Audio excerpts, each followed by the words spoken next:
Hi, everybody. It's Amy Beth Yenny, licensed therapist and food addiction recovery coach. And today I want to talk about the way that food addicts talk about themselves and their food. They say, I was good this morning. I had this for breakfast, or I was good. I worked out. I was good, or I was bad. Oh, I was bad. This is what I had for, this is what I ate after dinner. I did good all day and then I did bad. I was good all day and then I was bad.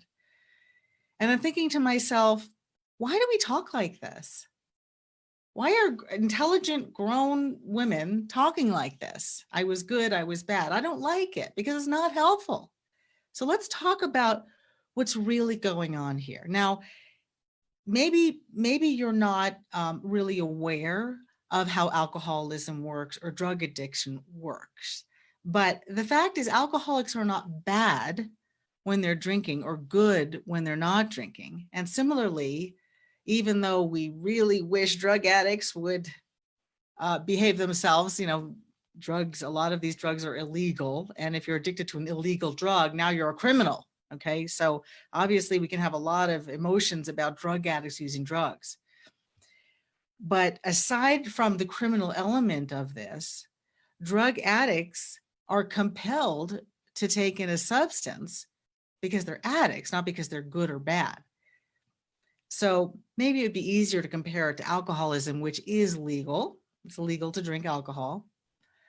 And an alcoholic isn't bad because they're drinking, okay? Now, this was actually a big breakthrough maybe 100 years ago when people stopped calling all alcoholics and drug addicts bad, okay? We switched to what's called a disease model. But let's talk about why that's so important for you. I know that many of you don't suffer from alcoholism or drug addiction, so you probably want to know, what does this have to do with you? It has a lot to do with you, so let's talk about it, okay? One of the things that really makes me sad is that food addicts hate themselves. They beat themselves up mercilessly. There's a constant negative self-talk about blaming yourself for the failure, being out of control, wanting to do what the doctor said, wanting to do what you knew was best for your body. Maybe you're managing an illness and you have to eat a certain way, but you can't, right? Whatever it is, you fail and you fail and you fail. You're out of control and you beat yourself up and beat yourself up and beat yourself up. You look in the mirror and say, see, I could have done something about that, but look at that, look at that. See, that's just proof that I'm bad, that I'm a failure. Or maybe you have aches and pains because of your weight, or medical problems because of your weight. And so every time you have that ache or pain, every time you see the blood sugar up or the blood pressure up, every time the doctor tells you your labs aren't good or gives you more medicine, see, it's because I'm bad. I was bad, right? And we're talking about 24/7, guys, right? We're talking about every time you feel a sensation like the heartburn, right? Every time you feel the digestive problem, every time you feel too full or too heavy, every time you have a food hangover, it's like all day and all night. You're having all these physical symptoms. You're mentally frustrated. You're looking at the mirror. You're trying on clothes that don't fit. And it's basically 24/7 about how much you hate yourself. And of course, now you've got one more thing you want to eat over. It's how much you hate yourself. If it wasn't bad enough to have an out of control food addiction, now you've got to hate yourself on top of it. So let's talk about why you're failing, okay? Because it's not because you're bad, okay? And I think intellectually you guys might know this, but I want to flesh it out because intellectually is not helping, right? We need to really feel and know that we're addicts. We have a disease. So let's talk about this disease model. The disease model for alcoholics and drug addicts and food addicts is that you cannot control overwhelming cravings. Now, sometimes it doesn't feel overwhelming. Sometimes you just wind up eating and you don't necessarily think of, I'm craving something like, ooh, I've got to have it. Not all food addicts get hyper focused on one food and then they have to drive 5 miles to the grocery store in the middle of the night, COVID or no, that is not the experience of most food addicts. That is one of the experiences of food addicts, but a lot of food addicts, it's a very subtle addiction. It's just like, and I ate it, and I don't know why, and I ate it, and I don't know why, and I ate it, and I don't know why. Or, wow, did I just eat this? I was just mindlessly watching television, and how did I wind up in the kitchen again? There's a lot of sort of mindless, out of control about all this, okay? And so we need to understand that it is exactly like alcoholism and drug addiction in that way, that once you're out of control, you're out of control. You just are. It's physiological, much more than psychological, even though it feels so psychological. The fact is, every alcoholic and drug addict will tell you, oh, this happened at work and I got upset and I went to the bar. And that's their experience of it. But the feeling of being out of control is very specific to addiction. Everyone has a horrible day at work and wants to self-medicate. Everyone has a big fight with their spouse and wants to self-medicate. That's normal. What's not normal is to be so out of control that generally it doesn't matter if you're having a good day, a bad day, a boring day, you're not in control anyway.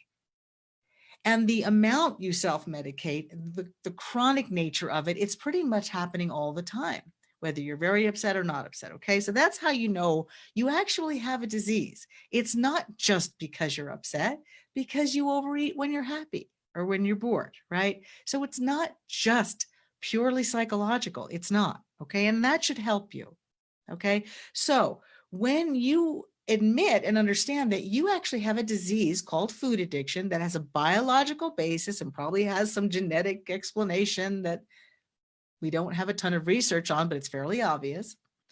When you understand that you have a legitimate illness, hopefully it's a good news, bad news kind of thing. The good news is you can finally let yourself off the hook. Okay, the bad news is you have to find the right solutions. You can't just go to a commercial weight loss program when you have a legitimate illness. Okay, so it's important to really get to the root of why you're failing over and over and over and over again. Okay, it's because the commercial weight loss program was never set up for you. They were telling you to eat anything you want as long as it's in moderation. Right there, it's not for a food addict, okay? That doesn't exist for food addicts. Just eat whatever you want as long as you count the points, as long as you portion control, okay? That doesn't exist for food addicts, okay? Just like that doesn't exist for alcoholics. We don't just tell an alcoholic, hey, as long as you keep it to this portion, you're golden. No one thinks that that's a good idea for an alcoholic. Just have one glass of wine at dinner and that's all, that would never work, right? So it's the same with you guys. The difference is food is more complicated than alcohol, which makes it harder for you, which means you should be beating yourself up less than an alcoholic or a drug addict or a cigarette smoker or a caffeine addict. You can't just quit. You have to figure out food addiction. And not only do you need to figure out food addiction, you need to figure out your personal individualized food addiction. So you've got hurdles to jump through that alcoholics and drug addicts do not have to jump through. So you should be nicer to yourself, okay? So yeah, if you thought that just going to a commercial weight loss program was going to work, it was never going to work. It would, sure, you can do anything for a few weeks or a few days or a few hours. It depends on the person, right? Depends on the program. But ultimately it's going to fail. Just like most alcoholics and drug addicts can white knuckle through a few days or weeks. Okay, that's not unusual for an addict, okay?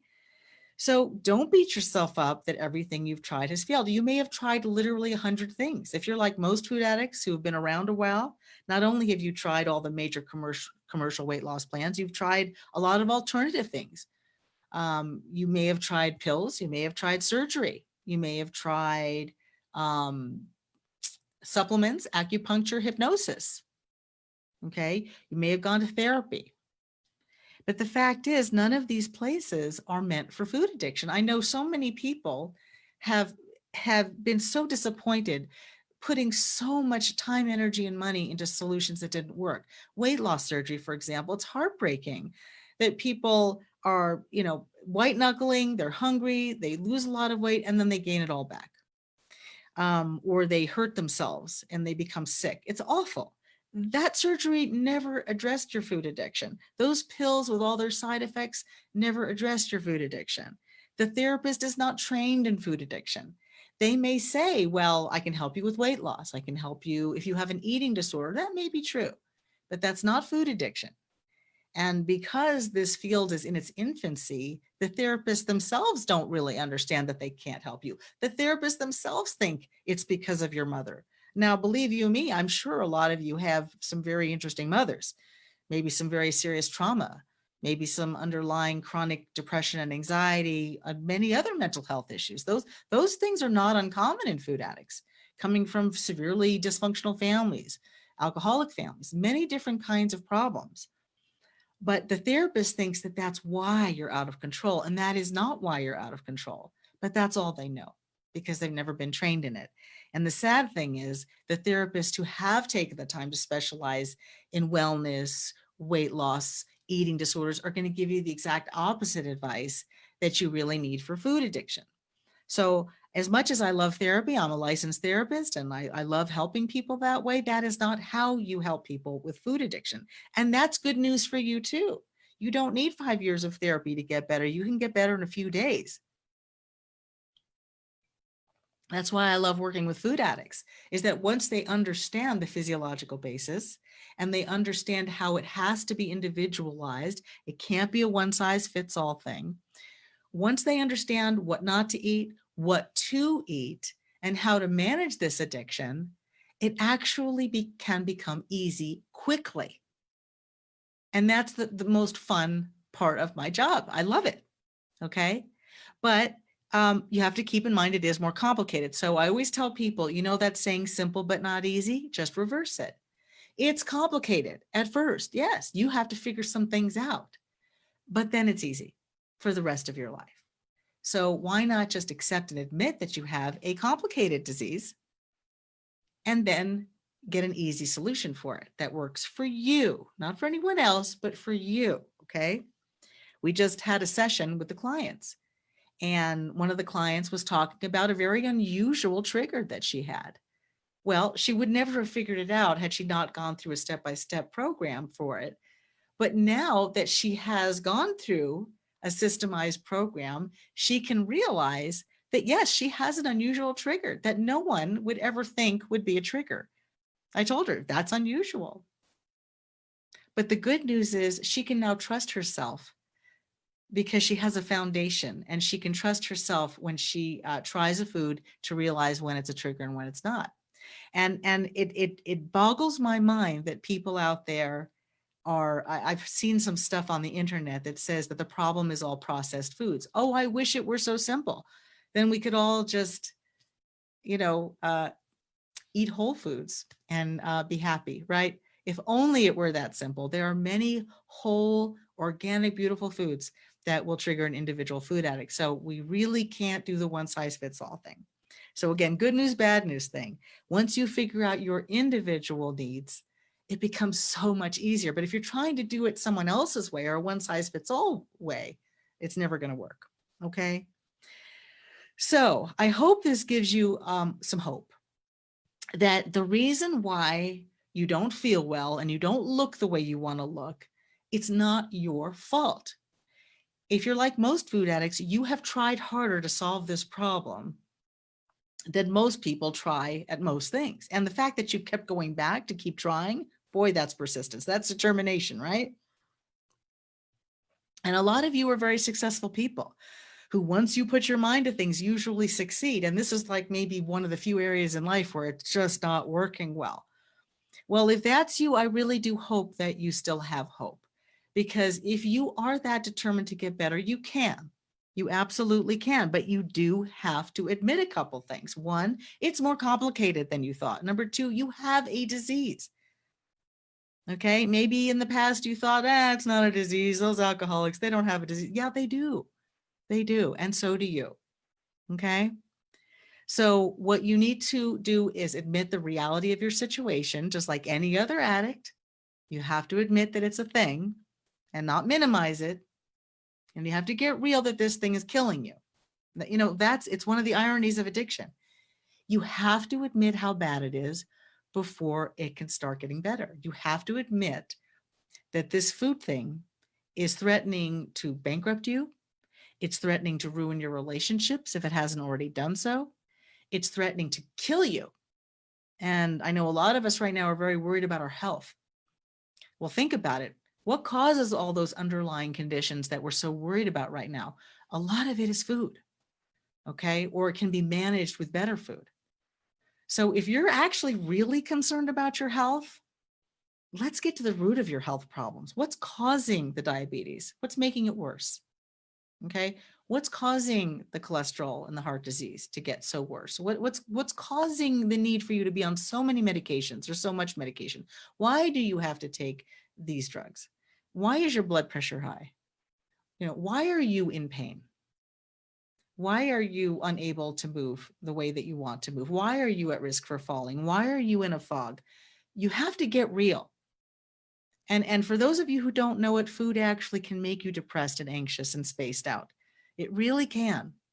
It's always lovely to see it turn around with the client so quickly. You need to understand it's a mind-altering substance. It's creating cravings, even if they're subtle cravings, even if it's just grazing behavior they're causing, it's still changing your appetite dramatically. It is causing food fog. It's causing depression. It's causing anxiety, okay? So you need to understand that you are a drug addict if you're a food addict. You are interested in a mind-altering substance, and you're caught in a vicious cycle that is trying to kill you and ruining your life. Yes. So what do you need to do? Admit all that, admit the reality, and then you need to actually start looking for real help. Okay, now that's easier said than done, but you can make a beginning right now. Obviously, you're watching this, and that's a good sign. You're starting to collect information about food addiction, not just weight loss. Food addiction is not the same as weight loss. You can lose weight and gain weight and lose weight and gain weight and lose weight, and you've all done that. What you need is to get to the root of the problem and not just worrying about weight loss all the time, because that's going up and down. You're not getting anywhere. A lot of you are gaining more than losing, okay? So rule number one, when you're looking for help, is make sure that person is talking about food addiction, okay? Not weight loss, not fitness, not eating disorders, food addiction, okay? So, as much as I love therapy, don't expect your therapist to have the solution. Don't expect your nutritionist or dietitian or your doctor to have the solution. Don't expect your trainer to have the solution. You have to find someone who talks about food addiction. And obviously you need to do your research on that person. How does that person know about food addiction? Now, the way that I know about food addiction is that I am a recovered food addict, and I've been working with food addicts for 20 years and done my own research on the topic. Okay, so it's good to ask people, so what do you know about it? And, tell me more. Tell me what your model is. How do you think of it? And if that person is telling you, well, it's just a matter of, it's all psychological, and it's just a matter of portion control, that person doesn't know anything about it, okay? That's clue number one, that they don't know anything about it. They talk about portion control, and you can eat whatever you want, okay? So that's not gonna work. Mindfulness does not work. Intuitive eating does not work. Calorie restriction does not work. Weighing and measuring does not work. One size fits all does not work. If you're hungry, that does not work, okay? So these are clues. None of that's going to work, okay? If they're talking to you a lot about exercise, that has nothing to do with food addiction. Nothing at all to do with food addiction, okay? Might have something to do with self-care and health, and that's great. It has nothing to do with food addiction, okay? So, you want to have someone who's professional, because I will say this, all the free stuff that I've looked into personally and professionally, because I like to refer people when I can to free stuff, I've been very disappointed. The free stuff tends to have a 2 to 5% success rate, and that's being kind. Sometimes people who are not professional can hurt you more than help you. I've heard a lot of bad stories. The fact is, if you're sensitive, if you've been through the ringer already, the last thing you need is the food police. Okay, some people call them the food Nazis, or the people who just are very unreliable. They have like a lot of problems themselves, and you expect them to call you at a certain time and they're AWOL. So, it's hard to get free help for this problem. If you're an alcoholic, it might be easier to hook into a free program. If you're a drug addict, it might be easier. I'm not an expert in that, but I know for the food programs, they've had a hard time translating some of that free help into the food. Okay. Probably because it is so complicated. Okay. And the professionals, usually the doctors and the therapists, aren't there to support. So it's the blind leading the blind. Okay. So you want to get a professional person involved who actually has been trained or trained themselves in food addiction. Okay. And you don't want a one size fits all plan. It has to be customized. I wish it didn't have to be customized. I wish we could just say whole food, plant-based, go, or Atkins, go, low carb, go, keto, go. Unfortunately, that just doesn't work for food addicts. Okay. Now, some of those things may actually become a part of your plan of eating, but we can't start with that. We have to start with something more balanced and then work our way and to see what works. Okay. If you already know that some of those things work for you, great, do those things. But a lot of you listening to my voice, you've already tried it and it doesn't work. And you're wondering why it worked for your friend. The fact is, we're all different. And isn't that obvious? We're different shapes, we're different sizes, we have different activity levels, we're different genders, we're different ages, right? The fact is, we can't all eat the same. We just can't. Okay. So I hope this has been helpful to you. If nothing else, please stop beating yourself up. That needs to go. Okay. A lot of you are trying to cut out certain things. How about cutting out the negative self-talk? Give yourself a break. How about taking a vacation from hating yourself? Okay. I would love that for you. If you need help, professional help, I hope you will reach out to us. We love to talk to people about food addiction and give them some clarity. Now, we like to reserve our calls for people who are actually actively looking for high quality professional help right now. We can't really give you a lot of free advice on the phone. What we do is we give you clarity. So if you're interested in professional help, I'll put a link in the comments below. You can reach out to us and we'll basically go over with you what's going wrong with your food and health. What are your goals? Are you really ready for change? This is the kind of thing we talk about. And if we can help you, we will let you know.